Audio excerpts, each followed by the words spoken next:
11월 넷째 주에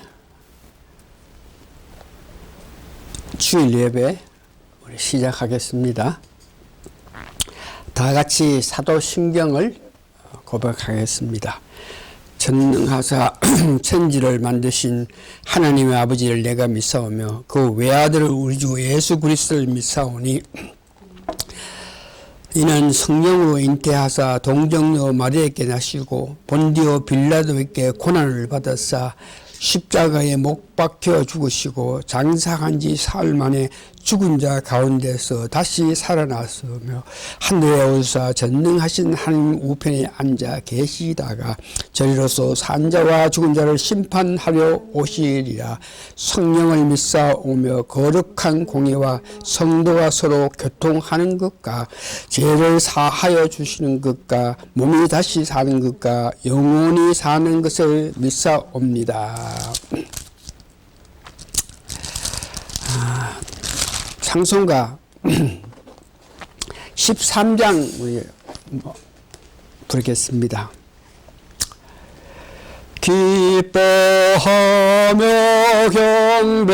경배하세 영광의 주 하나님 주 앞에서 우리 마음 피어나는 꽃 같아 죄와 슬픔 사라지고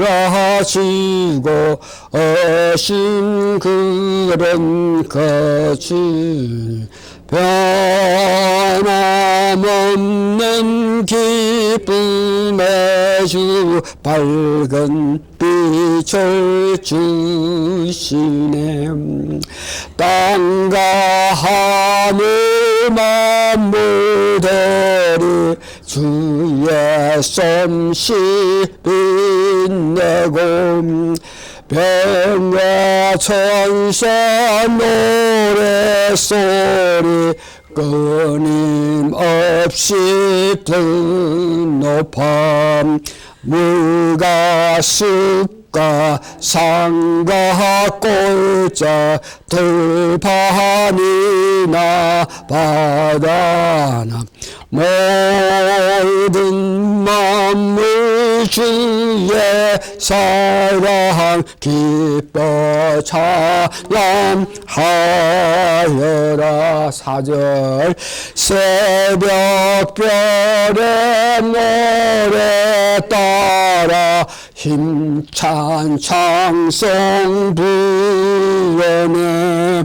주의 사랑 줄이 되어 한맘 되게 하시네. 노래하며 행진하여 싸움에서 이기고 순전가를 높이 불러 주께 영광 돌리세. 아멘. 다 같이 신앙 고백하겠습니다. 주 예수님, 당신은 그리스도시요 살아계신 하나님의 아들이십니다. 한 번 더 합시다. 주 예수님, 당신은 그리스도시요 살아계신 하나님의 아들이십니다. 성경 말씀 오늘 요한복음하고 사도행전에서 한 장 한 장씩 이렇게 보겠습니다. 제가 요한복음 20장 21절에서 22절 봉독해 드리겠습니다.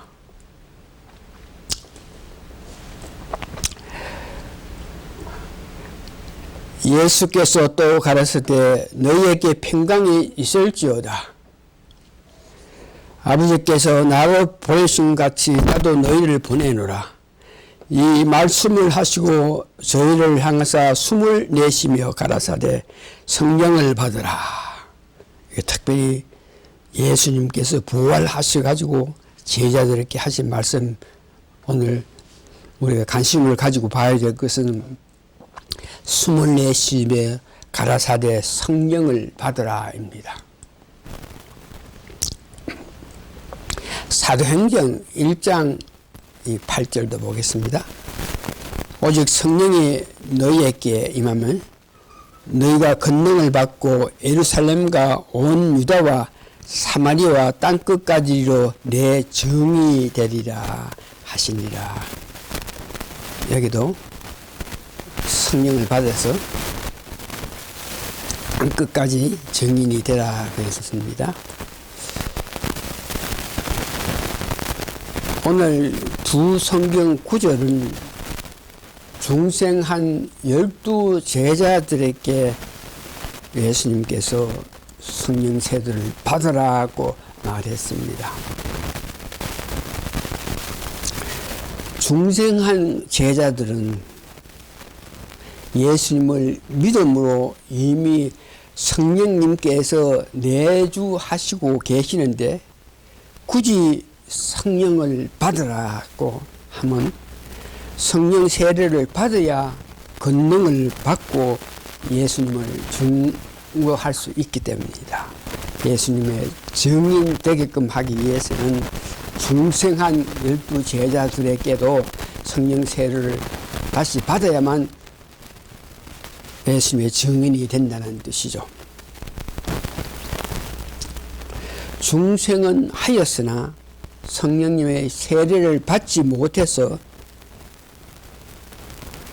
예수님의 증인이 될 수 없었던 12 제자들을 그들의 그 영적 상태를 우리가 알아보고 또한 중생에 관해서 중생의 귀한 것에 관해서 말씀을 오늘 드리겠고 다음은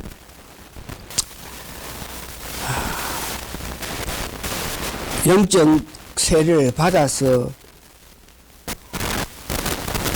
그들이 권능을 받고 능력을 나타내면서 증인 역할을 하는 그들을 구체적으로는 다음 주에 우리가 보기로 하겠습니다.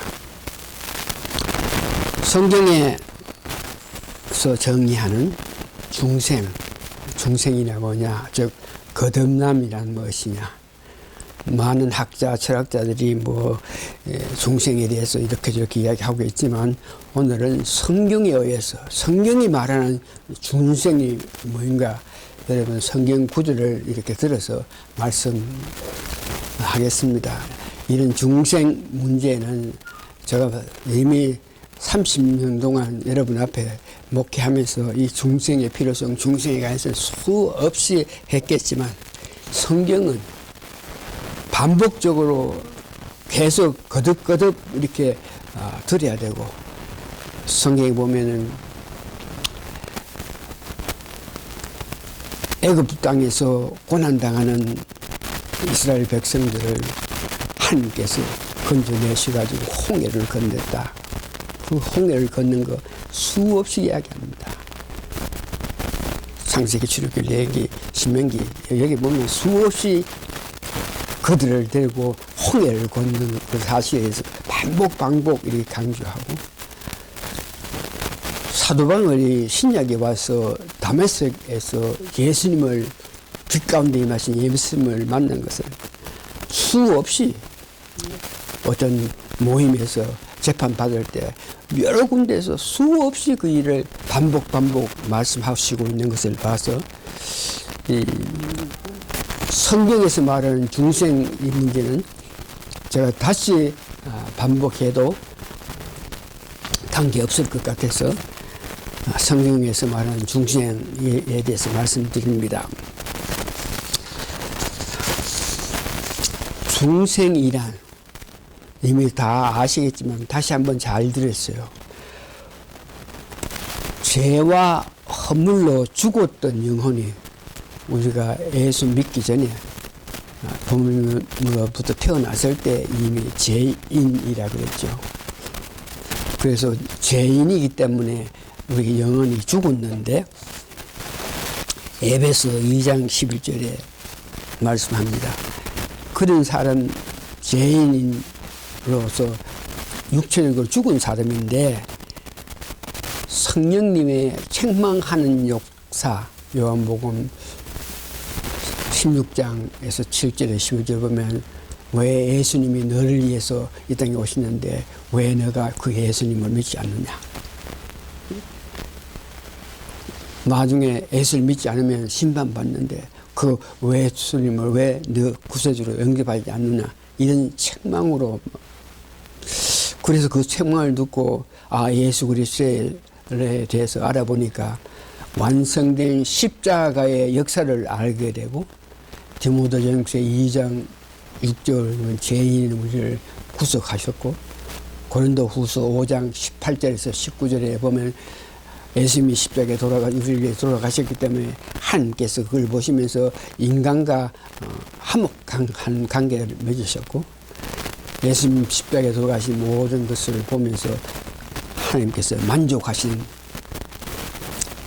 그래서 그 십자가의 은혜로 말미암아 하나님의 자녀로 출생했습니다. 에베소서 19장. 그리하여 영원한 하나님의 생명에 참여되는 상태를 보고 중생했다 그럽니다.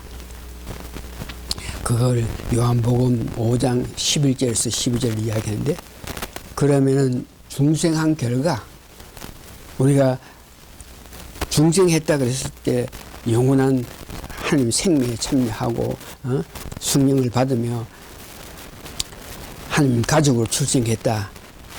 그렇게 됐을 때 그 결과 중생했다 하는 사람은 어떤 사람이야? 그리스도로 통해서 생명을 받았다 그럽니다. 그리스도를 통해서 생명을 받았다. 요한일서 5장 11절 12절. 아들이 있는 자에게는 생명이 있고, 그러니까 예수 그리스도를 영접해서 우리 마음에 예수를 구세주로 모신 분은 생명이 있다. 그래서 그리스도로 통해서 예수님을 우리가 믿었기 때문에 생명이 있다는 것을 이야기합니다. 요한일서 5장 12절에 보니까 아들이 있는 자에게는 생명이 있고 하나님의 아들이 없는 자에게는 생명이 없느니라. 예수 그리스도를 믿은 사람은 생명을 가진다. 그런 사람을 고린도 후서 5장 15절 17절 보니, 그런즉 누구든지 그리스도 안에 있으면, 그러니까 그리스도 안에 생명이 있으면 새로운 피조물이라, 새로운 사람이라, 새로운 생명이 있다. 이전 것은 지나갔으니 보라 새 것이 되었도다. 그러니까 예수 그리스도 중생된 사람은 그리스도를 통해서 생명을 받았으니까 그 생명으로 살아갈 때 새로운 피조물이 됐다. 두 번째 보니까 하나님을 통해서 새로운 성품을 받습니다. 중생했다 한 사람은 하나님을 통해 새로운 성품을 받는다. 요한일서 3장 9절 보니까 하나님께서 난 자마다 죄를 짓지 아니하니 이는 하나님의 씨가 그 속에 거합니다. 하나님 씨. 저도 범죄치 못한 것은 하나님께서 났습니다. 베드로전서 1장 27절에 보니까 하나님께로 거듭난 사람은 하나님께 통해서 성품을 받는다. 너희가 거듭난 것이 썩어질 시로된 것이 아니요 썩지 아니할 시로된 것이니 하나님의 살아있고 항상 있는 말씀으로 되었다. 성품을 받았다. 세 번째는 성령님으로 통해서 새 마음을 받았다. 중생한 사람, 거듭난 사람은 생명을 받았고 예수님을 통해서 하나님을 통해서 성품, 그 사람 자체 성품을 하나님 같은 성품을 받았고 그 다음에 성령님을 통해서 마음을 받았다. 에베소 4장 20절에서 너희는 유혹의 욕심을 따라 서거지를 가는 그 우스워진 옛사람을 벗어버리고 오직 심령으로 새롭게 되어 심령으로 새롭게 된다 하면 마음이 새로운 마음이 성령님을 통해서 새로운 마음을 가지게 된다. 그래서 24절에 보면 하나님을 따라 의와 진리의 거룩함으로 지으심을 받은 사람, 이런 사람을 보고 성령님을 통해서 새 마음을 받은 자라 그럽니다. 그래서 새 마음을 받은 사람은 로마서 12장 2절 다시 말해서 거듭난 사람은 이 세대를 본받지 말고 오직 마음을 새롭게 함으로 마음을 새롭게 한다. 이것은 예수님의 마음, 성령님 주신 마음으로 가지고 변화를 받아 하나님이 선하시고 기뻐하시고 온전하신 뜻이 무엇인지 분별하도록 하라. 두 번째는 제자들의 그 영적인 상태를 보겠습니다. 제자들의 영적 상태를 보려고 그러면 예수님께서 탄생해서 십자가의 고난 받기 그전까지 우리 제자들이 어떤 믿음을 가지고 어떤 영적인 상태에 되어 있나 그러면 이 시기는 예수님을 아는 시기입니다. 예수님께서 이 땅에 계셔가지고 3년 6개월 계시면서 요한 1장 요한복음 1장 14절은 하나님께서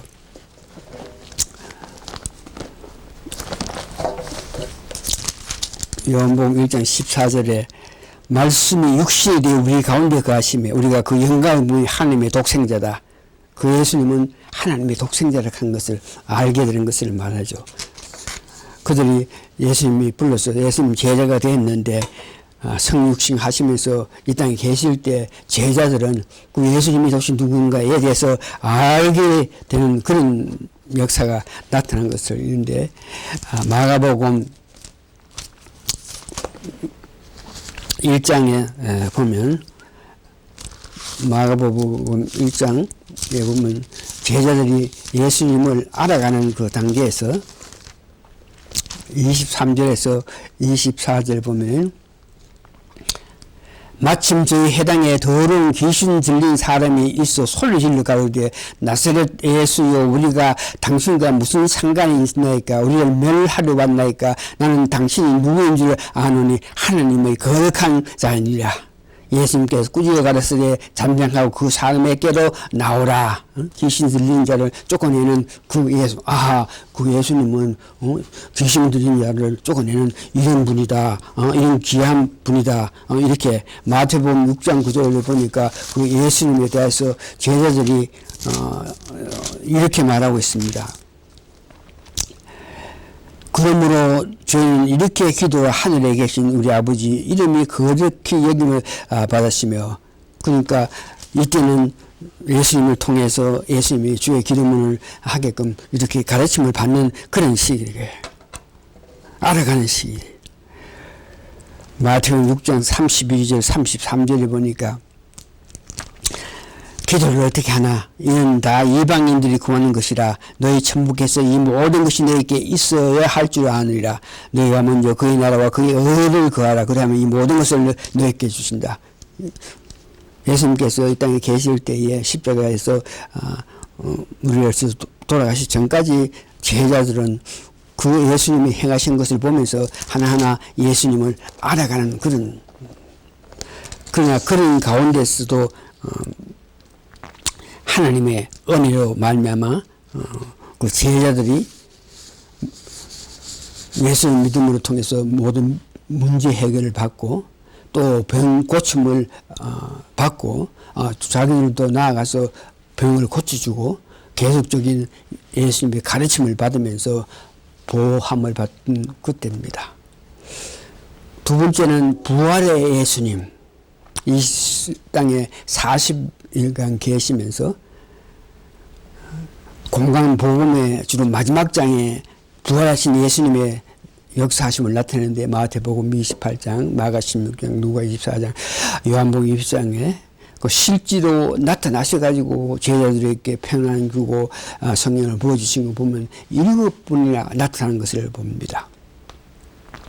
부활하셔가지고 이 땅에 계실 때에 제자들은 비로소 이 성경에 대해서 예수님께서 말씀하신 성경에 대해서 눈을 뜨는 그런 기간이었죠.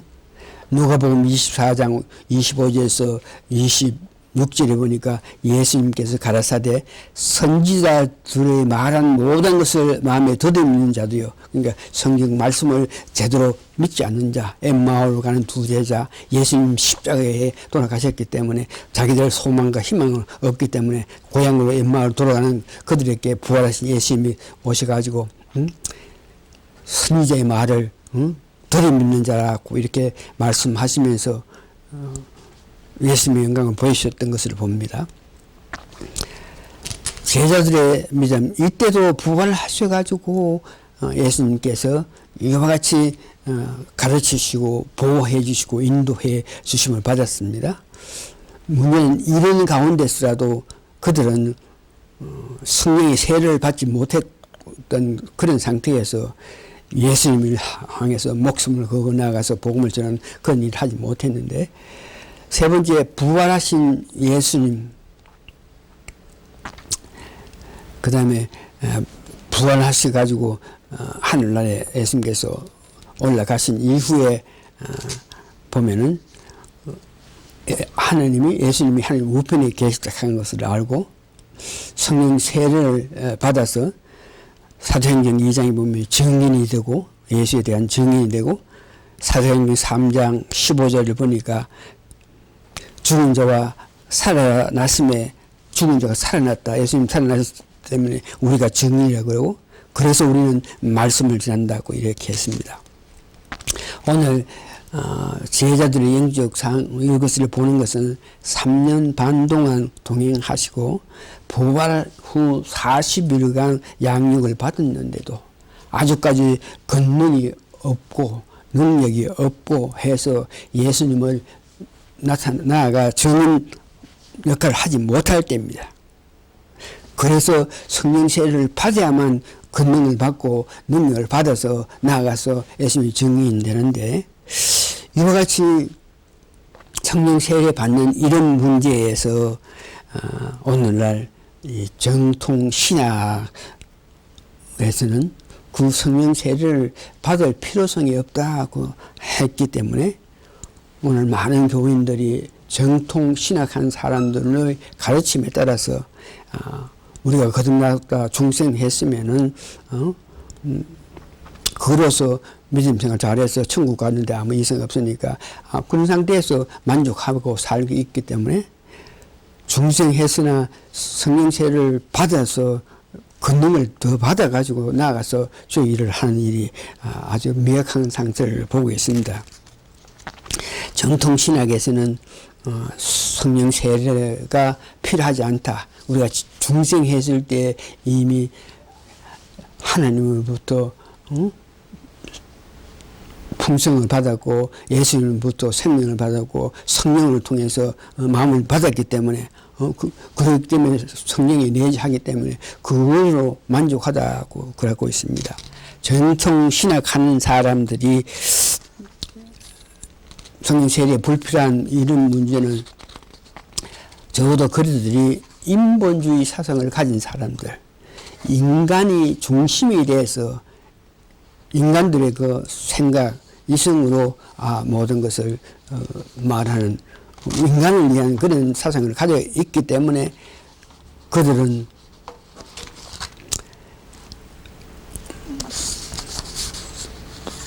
성령 세례 이런 문제에서 부정하고 있는데,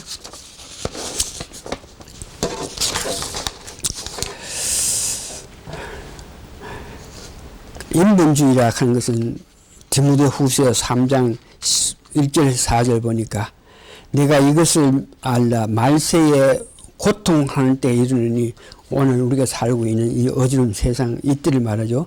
사람들은 자기를 사랑하고 무엇보다 인본주의에 간 자기 나를 사랑해서 내 자신을 사랑해서 내가 원하는 대로 내가 기쁜 대로 하는 그런, 거기다가 자기를 사랑하며 돈을 사랑해서 물질 만능주의 자궁하면서 교만하고 자기가 물질적인 문제 이 세상에서 여러 가지 행동하다가 우리가 교만하여 부모의 말을 거역하며 거룩하지 못하고, 디모데후서 3장 3절에 보니까 무정하여 원통함을 풀지 않으며 참소하며 절제하지 못하며 사오며 선한 것을 좋아하지 아니하며 배반하며 팔며 조급하며 자급하며 쾌락을 사랑하기를 하나님 사랑하는 것보다 더한다. 그 인본주의는 자기 자신을 위해서, 자기 자신의 쾌락을 위해서, 자기의 기쁨을 위해서, 자기 물질을 위해서 살아가는 이런 사람들. 그래서 이런 사람들이 성경을 보면서 성령 세례가 필요성이 없다고 말하는 그 문을 보니까 성령 세례가 받을 필요가 없는 것은 사도행전 2장에 성령 세례를 받고 난 이후에 교회가 성립됩니다. 오순절에 다락방에 120문도에게 성령 세례를 강하게 받은 그들이 나아가서 교회를 만듭니다. 그래서 교회를 만들기 때문에 그 교회 자체는 이미 성령 세례를 받는 문을 통해서 교회가 되었으니까 거기에 교회에 들어오는 교인들은 그 교회의 가르침에 따라서 달려갈 때에 특별히 성령 세례를 더 받을 필요가 없다 하는 것을 이야기하고 있습니다. 영적인 성장을 해야 되는데 교회에 와서 교회의 가르침을 받아서 영적 성장해야지 굳이 성령 세례를 받아서 영적인 뜨거움 뭐 이런 것 할 필요가 없다. 그러면서 그들이 그걸 주장하면서 은사 문제까지도 이것이 종결된다, 없어진다 이렇게 말하는 것을 보는데 고린도전서 14장 8절에서 10절 사랑은 언제까지든지 떨어지지 아니하나 애원도 패하고 방언도 그치고 지식도 패하니라. 성령 세례를 받으면 권능을 받는다 그럴 때 여기에 예언할 수 있고 뭐 방언도 할 수 있고 지식을 할 수 있는 것인데 그 방언하고 예언하고 뭐 지혜롭게 능력이 나타나는 이런 그것들은 일시적인 것이다. 그래서 그것이 패할 때가 있으니까 그렇게 성령 세례에 대해서 마음 둘 필요가 없다 그러는데 오늘 여기에 중요히 여기면서 봐야 될 것은 온전한 것이 올 때는 부분적으로 하는 것이 패하리라. 온전한 것. 이 온전한 것이 언제입니까? 온전한 것은 예수님이 재림할 때, 그때가 온전할 때인데, 그때 예수님 재림해서 우리가 예수님과 더불어 천년왕국에 가서 왕년을 하실 때, 그때는 이런 은사 문제가 필요 없이 예수님께서 주시는 은혜 가운데 살면 되는 것이죠. 그래서 성경으로 우리가 돌아가야 되는데 성경을 돌아가라. 종교 개혁을 하면서 그들이 주창한 것이 성경으로 돌아가라 하는 것이지 않습니까? 그런데 실질적으로 종교 개혁했을 때 처음으로 성경으로 돌아가라. 오직 성경 이렇게 말을 했지만 실제 종교 개혁을 했던 사람들이 그 성경대로 돌아가지 않고 실제 형상 어떤 사태가 일어날 때에 그것을 해결하기 위해서 성경으로 돌아가서 성경적으로 문제를 해결해야 되는데 전혀 그렇지 못한 것을 보면서 말로만 성경으로 돌아가라 그랬지만 실제 어떤 상황에 있을 때 성경으로 돌아가는 것이 아니고 세상 지식, 세상 권세에 접해서 어떤 일을 처리한 것을 봅니다.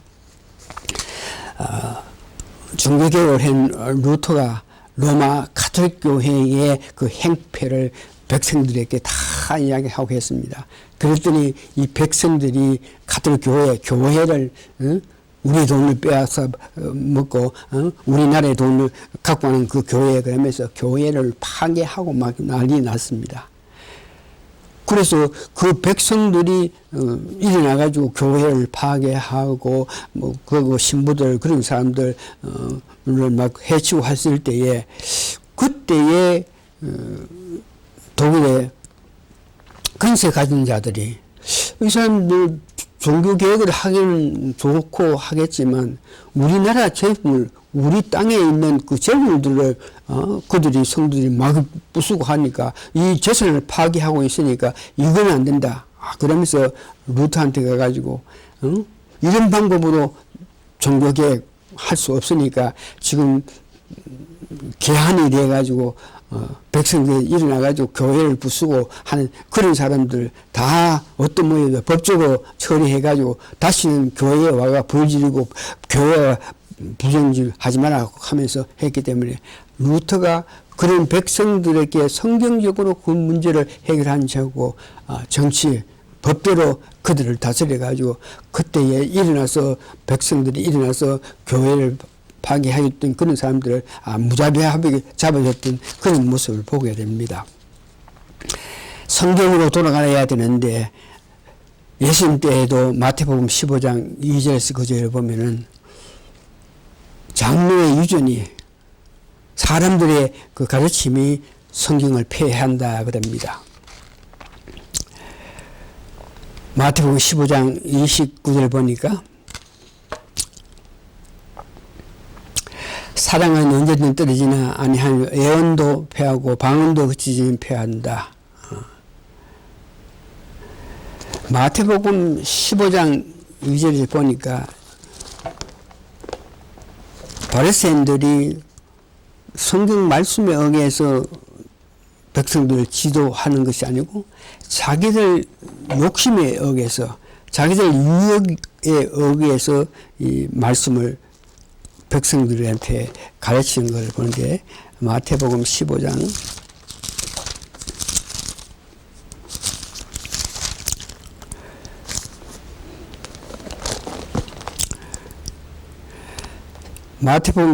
3절 보니까 대답하여 가르치되 너는 어찌하여 너희 유전으로 하나님의 계명을 범하느냐.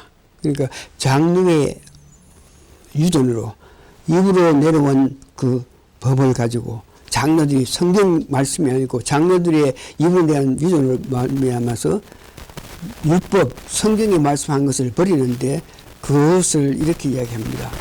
15장 4절에 보니까 하나님이 이루셨되 너 부모를 공경하라 하시고 또 아비가 어미를 해방하는 자는 반드시 죽으리라 하셨거늘. 성경에서 아비를 해방하고 부모를 공경하지 못한 사람은 반드시 그런 사람 죽이라 그랬는데 너희들이 장교 유전은 어떻게 가르쳤나. 너희가 가되 누구든지 아비에게 어미에게 말하기로 내가 드려 유익하게 할 것이 하나님께 드림이 되었다고 하면은 그 부모를 공경할 것이 없다. 그러니까 부모를 공경하라 하는데 부모를 공경하기 위해서 있는 그 물질을 부모를 공경하지 않고 이거 돈을 가지고 하나님께 드렸다 이런 말로 해야 하면 된다 하는 이런 범죄를 정하는 것을 이야기합니다. 그래서 예수님께서는 성경을 세상적인 장로 유전을 통해서 성경을 해방한다, 폐한다고 이렇게 말합니다. 오늘 결론적으로 말씀드려보면 중생했는 제자들을 보니까 중생했지만 예수님의 가르침을 받았고 예수님 주는 능력을 받았지만 아직까지 복음을 제대로 전하지 못한 것을 봅니다. 그래서 그들은 언제부터 권능을 받고 예수님이 증인이 되었습니까?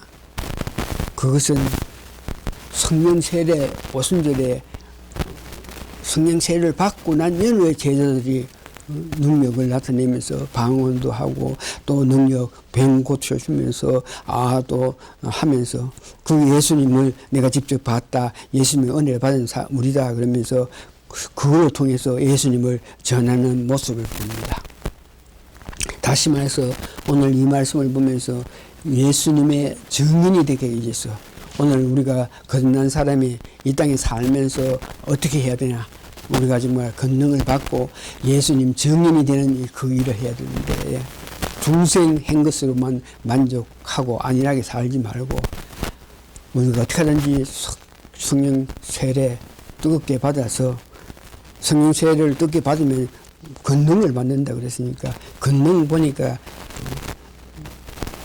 병도 고치고 어떤 환경을 변화하게끔 하는 능력도 나타내고 믿게끔 하기 위해서 어떤 능력으로 그들에게 나타내는 것인데 사도 바울이 전도 여행할 때에 그 이방 사람들에게 말로 해서 그들을 제대로 예수님 바로 믿지 못하니까 주로 병 고쳐주고 어려운 문제를 해결해주고 그걸로 통해서 이렇게 병을 고쳐주는 자 예수님이다.